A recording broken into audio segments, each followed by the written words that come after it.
ইন্দোনেশিয়ার জাকার্তায় free fire world series 2025-এর চতুর্থ দিনের ম্যাচ শেষ হয়ে গেছে। পেছনে বসে আছে RHK। যদি বলতে চাই একটা অন্যতম ব্যর্থতার দিন দেখতে হলো বাংলাদেশকে। কারণটা হচ্ছে যে আশা ভরসা নিয়ে আজকে বাংলাদেশ ম্যাচ শুরু করেছিল, তার কিছুই আসলে পূরণ হয়নি। দেখতে পাচ্ছেন যে ম্যাচ শেষে প্লেয়াররা নেমে যাচ্ছেন। প্রত্যেকটা দলই আজকে খুব ভালোই খেলেছে বলতে গেলে, কিন্তু বাংলাদেশের RHK যে আশা নিয়ে এসেছিল সে আশায় আসলে একদমই ঘুরে বালি। আমি এখনও পয়েন্ট টেবিল হাতে পাইনি, কিছুক্ষণের মধ্যে বলে দিচ্ছি, কিন্তু সেই পয়েন্ট টেবিলটা যদি একটু দেখতে চাই বা দেখাই বা দেখি তাহলে বলবো যে বাংলাদেশে আজকে 12টা টিমের মধ্যে একদম তলানিতে অবস্থান করছে। শুধু যদি তলানিতে বলবো তা কিন্তু নয়, পয়েন্ট টেবিল থেকে এলিমিনেটেড থেকে শুরু করে সব কিছুতেই খুবই খুবই খুবই বাজে একটি পারফরমেন্সের দিন পার করেছে। আমার যথাসম্ভব ধারণা যে টিম RHKও হয়তো বা এই ধরনের পারফরমেন্সের জন্য আজ প্রস্তুত ছিল না।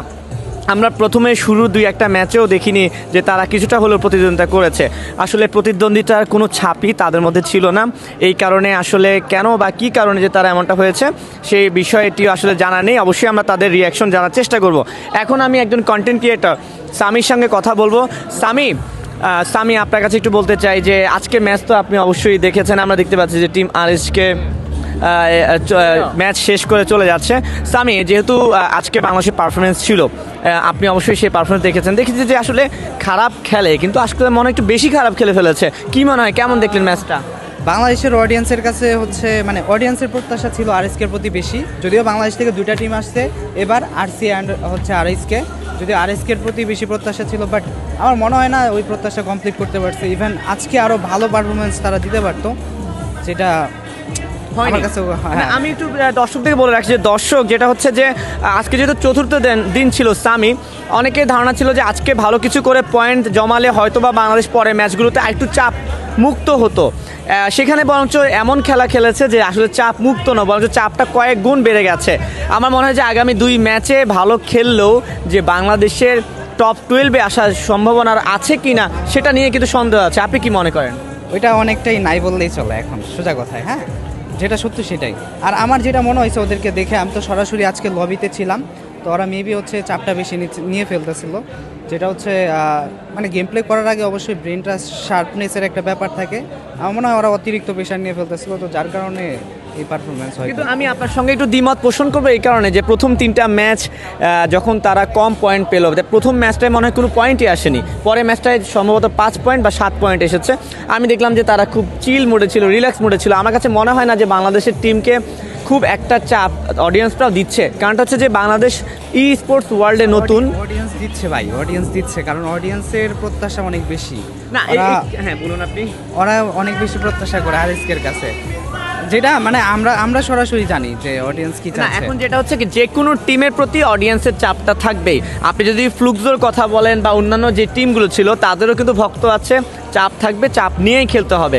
সেই চাপ মুক্ত হয়ে খেলতে পারাটাও কিন্তু পেশাদারিত্বের একটা অংশ। সামি, হ্যাঁ, এটা সত্য, বাট হচ্ছে এটা যেহেতু RHKর সেকেন্ড টাইম ইন্টারন্যাশনাল কোনো একটা ইভেন্ট বলতে হচ্ছে টুর্নামেন্ট, যাই হোক, তো RHKর কাছে যদি প্রত্যাশা ভালো কিছু করার RHKর কাছে যদি অডিয়েন্সের চাওয়া ছিল ভালো, বাট ওইটা দিতে পারে না। আই হোপ নেক্সটে ভালো করবে। আরও ছোট্ট করে যদি একটু বলতে চাই, আগামীকালকে RCরও খেলা আছে, RHKর তো খেলা আছে, RCরও খেলা আছে। RCর তো এখনও সুযোগ একটু কম হলো, এখনও আছে আই থিঙ্ক সো। আপনার কাছে RC থেকে কি প্রত্যাশা?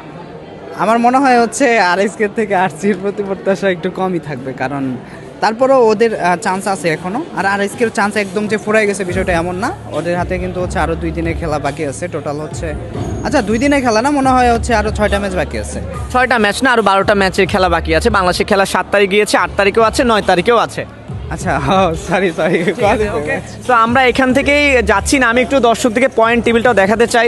তার আগে একটু বলতে চাই যে ম্যাচ অলরেডি দেখতে পাচ্ছেন যে প্লেয়াররা কিন্তু নেমে গেছে, আজকের মতো খেলা শেষ হয়ে গেছে। পয়েন্ট টেবিলটা কিন্তু ইতিমধ্যে দেখাচ্ছে, আমি সেই পয়েন্ট টেবিলটা একটু দেখতে চাই, যেখানে দেখতে পাচ্ছি যে আমাদের রেড হক্স কিন্তু 17 পয়েন্ট নিয়ে একদমই 12 নম্বরে অবস্থান করছে। একদম 1 নম্বরে যদি আমি বলতে চাই অল গেমার গ্লোবাল, সে কিন্তু হচ্ছে টোটাল 99 পয়েন্ট নিয়ে 1 নম্বর অবস্থান করছে। এছাড়া টিম সলিড 97 পয়েন্ট নিয়ে 2 নম্বরে আছে, বুড়িরাম ইউনাইটেড আছে 3 নম্বরে। অর্থাৎ পয়েন্ট টেবিলের কথা যদি বলতে চাই যে বাংলাদেশের সঙ্গে অন্যান্য দেশের যে টিমগুলো আছে সেই টিমের পয়েন্ট টেবিলে পার্থক্য কিন্তু আকাশ পাতাল ব্যবধান, অল্প বিস্তর কোনো ফারাক নয়, বিশাল ব্যবধানে বলতে গেলে বাংলাদেশ আজ 12টি দলের মধ্যে 12তম হয়েছে। তবুও আমরা নিরাশ হতে চাই না, যেহেতু বাংলাদেশে ই স্পোর্টসে নতুন জোয়ার চলছে। এভাবে খেলতে খেলতে হয়তো বাংলাদেশের ছেলেরা খেলা শিখে যাবে, আরও ভালো করবে। কালকেও খেলা আছে, সেই খেলার খোঁজ খবর কিন্তু আমি ঠিক একদম জাকার্তা থেকে আপনাদের কাছে পৌঁছে দেব। সব তথ্য জানতে হলে কিন্তু চোখ রাখতে হবে সময়ের গল্পে।